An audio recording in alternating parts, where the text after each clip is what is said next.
후보자가 되고 단일화 후보자가 되면은 윤석열 대통령에 대한 약속 대련을 할 수밖에 없다. 그거는 약속 대련이라는 표현을 제가 쓰는 것은 아마 여러 가지 사항들의 변화가 있다. 그리고 개헌 문제 자꾸 함부로 얘기하지 마라. 대한민국은 돈 가진 자들, 권력 가진 자들, 그리고 언론을 장악한 자들의 나라가 이미 돼 있어요. 그걸 저는 표현을 기득권의 나라가 됐는데 이거를 내각제로 가면요, 요 기득권 가진 자들의 나라가 되는 겁니다. 범위를 좀 더 넓힐 뿐이에요. 그래서 개헌 잘못 얘기하면은 이재명 11년 할 수 있는 개헌 3년 하고 중임제 개헌합시다. 그래 중임제 개헌했어. 지금 대통령 제외시키지 않고 제가 1년 내놨으니까 중임제 개헌할 때 같이 하겠습니다. 이러면요 11년 합니다. 그래서 개헌이라는 얘기가 네. 지금 저도 개헌이라는 얘기를 굉장히 알레지 반응이 있는 게 이게 잘못하면 내각제로 가고 그러면은 소위 대한민국 기득권청 저는 이번 선거가 아까 얘기했던 정치개혁, 선거제도 개편, 그 다음에 지방의 통폐합, 이거 굉장히 중요해. 광역 5대 도시 이게 되게 중요한데 하나는 저는 김문수 지사에 대한 부분을 좋게 생각하는 게 이 양반은 비주류였어요.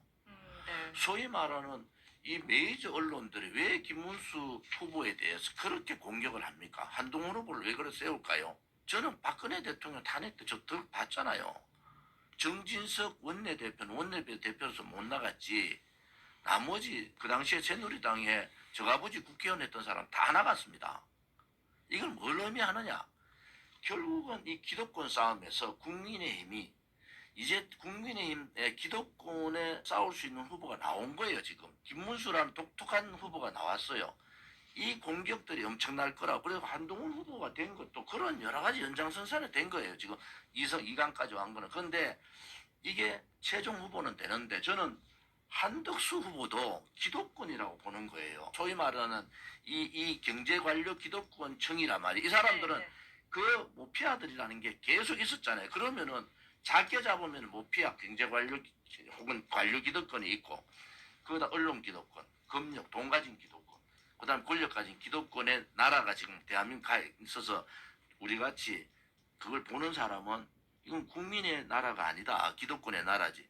거기에 오래간만에 김문수 같은 비주류가 들어왔어. 기득권 한 사람이 들어온 거예요. 그래서 여기에 이번 싸움은 소위 민주당의 좌파 기득권, 민주화 운동했다는 그 30년, 40년을 우러먹는 거기에 등을 탔는 이재명의 소위 좌파 기득권하고도 싸우잖아요. 그러면 김문수라는 사람이 대통령 후보가 되면은 운동권의 좌파 기득권, 거기에 등 타고 있는 좌파 가짜 기득권, 권력 기득권, 언론 기득권, 금융 기득권하고 싸워야 됩니다. 이것은요, 국민의 나라를 제대로 만들 수 있는 후보는 만들었나? 저는 그렇게 보는 게 그렇게 돼서 이기면은 조금은 바뀌지 않겠느냐. 그런 입장에서 저는 김문수 후보가 최종 대통령 후보로 됐으면 좋겠다. 이런 생각을 가지고